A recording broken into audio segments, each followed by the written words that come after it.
എന്നാണ് വിശുദ്ധ ഖുർആൻ സൂചിപ്പിക്കുന്നത്.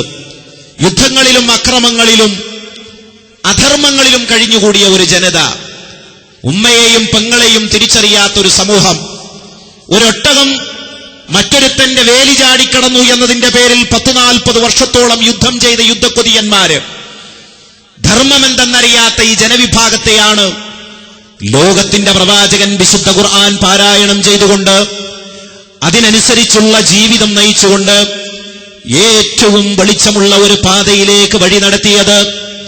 അത് ഇസ്ലാമിക ശരീഅത്തിന്റെ പ്രാധാന്യം വിശദീകരിച്ചുകൊണ്ടാണ്, ഇസ്ലാമിക വിശ്വാസത്തിന്റെ സൗന്ദര്യം ആളുകൾക്ക് കാണിച്ചു കൊടുത്തുകൊണ്ടാണ്. മഹാനായ പ്രവാചകൻ സല്ലല്ലാഹു അലൈഹി വസല്ലമ വിടവാങ്ങി പ്രവാചകന്റെ വിയോഗാനന്തരം ലോകത്തിന്റെ നാനാഭാഗങ്ങളിലേക്ക് ഇസ്ലാമിന്റെ അംബാസിഡർമാരായി സ്വഹാബാക്കൾ പോയി. അവർ ഇസ്ലാമിനെ ശരിയായി ആ സമൂഹത്തിൽ പ്രതിനിധീകരിച്ചു. സമൂഹം ഒരു വെളിച്ചത്തിനു വേണ്ടി കൊതിച്ചു നിൽക്കുന്ന സന്ദർഭമായിരുന്നു. ഇസ്ലാമിന്റെ മഹാവെളിച്ചം ആ പ്രദേശത്തേക്ക് കടന്നു വരുമോ എന്ന് പോലും സംശയിച്ചു നിൽക്കുന്ന കാലം. അതിർത്തികൾ ഭേദിച്ചുകൊണ്ട്, മനുഷ്യനിർമ്മിത അടയാളങ്ങൾ ഭേദിച്ചുകൊണ്ട് ഇസ്ലാം കടന്നു ചെന്നപ്പോൾ ഇസ്ലാമിന്റെ സൗന്ദര്യം സ്വഹാബാക്കളിലൂടെ, ഇസ്ലാമിന്റെ അംബാസിഡർമാരിലൂടെ അവർക്ക് അനുഭവിക്കാൻ കഴിഞ്ഞു. മഹാനായ റസൂലുള്ളാഹി സ്വല്ലല്ലാഹു അലൈഹി വസല്ലമ എന്താണോ പഠിപ്പിച്ചത് അത് ജീവിതത്തിലൂടെ സമൂഹത്തിന് അങ്ങനെ കേൾപ്പിച്ചു കൊടുത്തു. അപ്പൊ ഇസ്ലാമിന്റെ മഹാവെളിച്ചം, ലൈറ്റ് ലോകത്തിന്റെ നാനാഭാഗങ്ങളിൽ പടരാൻ കാരണമായി. ഇസ്ലാം എന്തുമേൽ എത്രമാത്രം ആ സമൂഹത്തെ പരിവർത്തിപ്പിച്ചു എന്നുള്ളതിന് ചരിത്രത്തിൽ നിന്ന് എമ്പാടും തെളിവുകൾ നമുക്ക് ഉദ്ധരിക്കാൻ കഴിയും. നോക്കൂ നിങ്ങൾ, മഹാനായ ജഅഫർ ബിൻ അബീ താലിബ് റളിയല്ലാഹു അൻഹു നജ്ജാശി രാജാവിന്റെ മുന്നിൽ നടത്തുന്ന പ്രഭാഷണം ചരിത്രത്തിൽ നമുക്ക് വായിക്കാൻ കഴിയും. നജ്ജാശി രാജാവിന്റെ അടുക്കലെത്തിയ വിശ്വാസികളെ അവിടെ നിന്ന് ആട്ടിപ്പറഞ്ഞേക്കാൻ വേണ്ടി ഖുറൈശി ദൂതന്മാര് നജ്ജാശി രാജാവിനെ സമീപിക്കുകയാണ്. നജ്ജാശി രാജാവിനെ സമീപിച്ചുകൊണ്ട് ആ ഖുറൈശി ദൂതന്മാര് പറഞ്ഞു, അല്ലയോ രാജാവേ, അങ്ങയുടെ നാട്ടിൽ കുറെ കള്ളന്മാര് ചേക്കേറിയിട്ടുണ്ട്. ഞങ്ങളുടെ നാട്ടിലെ മുഹമ്മദിന്റെ ആളുകളാണവർ. ഏകനായ ദൈവത്തെ മാത്രമേ ആരാധിക്കാവൂ എന്ന് പറയുന്ന കള്ളന്മാരാണവർ. അതുകൊണ്ട് അങ്ങയുടെ ഈ നാട്ടിൽ നിന്ന് ഈ സമൂഹത്തെ താങ്കളെ ആട്ടിപ്പുറത്താക്കണമെന്ന് ഉപദേശിക്കുവാൻ വേണ്ടിയാണ് ഖുറൈശി ദൂതന്മാര് നജ്ജാശി രാജാവിന്റെ അടുക്കൽ വന്നിട്ടുള്ളത്. ആ സന്ദർഭത്തില് മഹാനായ ജഅഫർ ബിൻ അബീ താലിബ് റളിയല്ലാഹു അൻഹു നടത്തുന്ന ഒരു പ്രഭാഷണമുണ്ട്.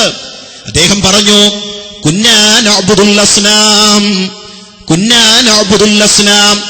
ഓ രാജാവേ, നിങ്ങൾക്കറിയുമോ, ഞങ്ങൾ വിഗ്രഹങ്ങളെ ആരാധിച്ചിരുന്ന ഒരു സമൂഹമായിരുന്നു. വനുസീഉൽ ജിവാർ, അയൽവാസികളോട് ഏറ്റവും മോശമായി പെരുമാറിയിരുന്ന ഒരു ജനവിഭാഗമായിരുന്നു. വനഖ്തഉൽ അർഹാം, ബന്ധങ്ങളെ വെട്ടിമുറിച്ചവരായിരുന്നു ഞങ്ങള്. വനഅകുലുൽ മീത, അതുപോലെ ശവം ഭക്ഷിച്ചവരായിരുന്നു ഞങ്ങള്. ഫഹദാനല്ലാഹു ഇലാ ദീനിൽ ഇസ്ലാം, പക്ഷേ പരമകാരുണികനായ അല്ലാഹു ഞങ്ങൾക്ക് ദീനുൽ ഇസ്ലാമിന്റെ രാജപാതയിലേക്ക് വഴി കാണിച്ചു. അപ്പോൾ ഞങ്ങൾ അല്ലാഹുവിനെ മാത്രം ആരാധിക്കുന്നവരായി തീർന്നു. അയൽവാസികളെ സ്നേഹിക്കുന്നവരായി, അതുപോലെ ബന്ധങ്ങൾ മാനിക്കുന്നവരായി, ഹലാലും ഹറാമും വേർതിരിച്ചു മനസ്സിലാക്കുന്നവരായി. മഹാനായ ജഅഫർ ബിൻ അബീ താലിബ് റളിയല്ലാഹു അൻഹു നടത്തുന്ന ഈ പ്രഭാഷണം ചരിത്രത്തിൽ തിളങ്ങി നിൽക്കുന്നു. ഇസ്ലാം ഒരാളെ എങ്ങനെയാണ് മാറ്റിയെടുക്കുന്നത്, എങ്ങനെയാണ് അയാളുടെ ഹൃദയത്തെ ശുദ്ധീകരിക്കുന്നത്, ഒരു സമൂഹത്തെ എങ്ങനെയാണ് നന്മയിലേക്ക് പരിവർത്തിപ്പിക്കുന്നത് എന്ന് മഹാനായ ജഅഫർ ബിൻ അബീ താലിബ് റളിയല്ലാഹു അൻഹുവിന്റെ ഈ പ്രൗഢമായ വാക്കുകളിൽ നിന്ന് സഹോദരങ്ങളെ വായിച്ചെടുക്കാൻ കഴിയും. അപ്പൊ സത്യവിശ്വാസികളെ, വിശ്വാസിനികളെ നമ്മെ സംബന്ധിച്ചിടത്തോളം ഈ പരിവർത്തനം നമ്മുടെ ജീവിതത്തിൽ ഉണ്ടാവേണ്ടതുണ്ട്. അതിന്റെ ഗുണം ലോകത്തിന് നാം പറഞ്ഞു കൊടുക്കേണ്ടതുണ്ട്. സ്വസ്ഥതയുടെയും ശാന്തിയുടെയും സമാധാനത്തിന്റെയും ഈ മഹാസന്ദേശം ജീവിതത്തിലൂടെയാണ് ലോകത്തിന് നാം പറഞ്ഞു കൊടുക്കേണ്ടത്, പഠിപ്പിച്ചു കൊടുക്കേണ്ടത്. നിങ്ങൾ നോക്കൂ, റുസ്തമിന്റെ കൊട്ടാരത്തിൽ ചെന്നുകൊണ്ട് ഇസ്ലാമിന്റെ ദൂതന്മാർ നടത്തുന്ന പ്രഭാഷണവും ചരിത്രത്തിൽ തുല്യതയില്ലാത്തതാണ്. റുസ്തമാരായ ഇസ്ലാം വിരോധിയാണോ?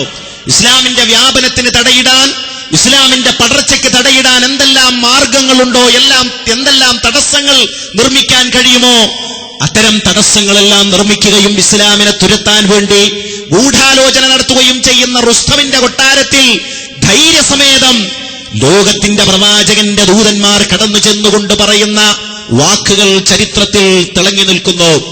അവർ പറഞ്ഞു, അല്ലാഹു തഅസനാ ലിനുഖ്രിജ മൻ ശാഅ മിൻ ഇബാദത്തിൽ ഇബാദ് ഇലാ ഇബാദത്തില്ലാഹി വഹ്ദഹു വമിൻ ളീഖിദ് ദുനിയാ ഇലാ സഅതിഹാ വമിൻ ജൗരിൽ അദിയാൻ ഇലാ അദലിൽ ഇസ്ലാം.